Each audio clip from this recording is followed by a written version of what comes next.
Podcast Resistência Negra no Brasil.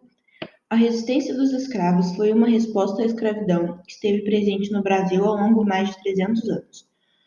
No caso dos africanos, a escravidão os removeu de sua terra nativa, os enviando a milhares de quilômetros. Muitos foram sequestrados e transportados em péssimas condições para serem escravizados aqui, no Brasil.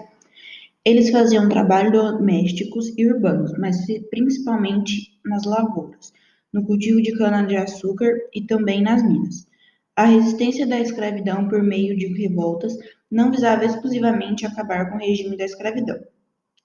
As diferentes formas da resistência podem se mencionar as fugas coletivas ou individuais, revoltas contra seus senhores e feitores, a recusa em trabalhar, a execução de um trabalho de maneira inadequada, criação de quilombos e outros.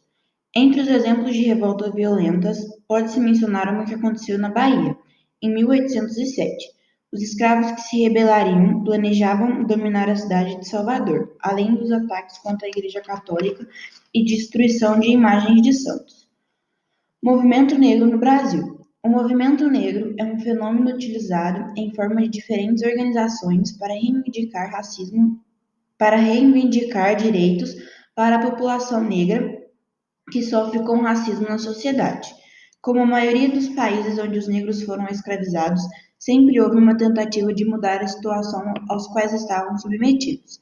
Atualmente, o movimento negro é plural e reúne, além das pautas como combate ao racismo, diferentes vertentes como feminismo, a lutas pelos direitos LGBTs e tolerâncias religiosas. Tem suas raízes na própria resistência à escravidão, que se manifestava através de fugas, greve de fomes e rebeliões. Durante o século XIX, com o crescimento abolicionista intelectuais, negros passam a editar jornais e fundar associações culturais, com o objetivo de reivindicar o fim da escravidão. Além disso, continuavam as fugas, as rebeliões e associações de alforriados, que juntavam dinheiro para comprar a liberdade daqueles que continuavam escravizados. Haviam escravizados que obtinham a sua liberdade provando que haviam chegado ao Brasil após a lei ou que haviam nascido após a lei do ventre livre. A abolição da escravatura no Brasil vem de forma gradual e sem indenização para os proprietários de escravos. Tampouco houve qualquer compreensão financeira para os libertos ou a inclusão social.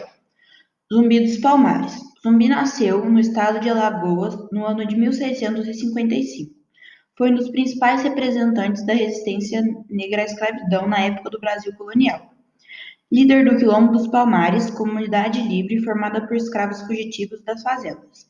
Na época em que Zumbi era líder, o Quilombo alcançou uma população de aproximadamente 30 mil habitantes. Nos Quilombo, os negros viviam livres de acordo com sua cultura, produzindo tudo o que era preciso para viver. Zumbi dos Palmares nasceu livre, foi capturado aos 6 anos de idade, entregue a um padre.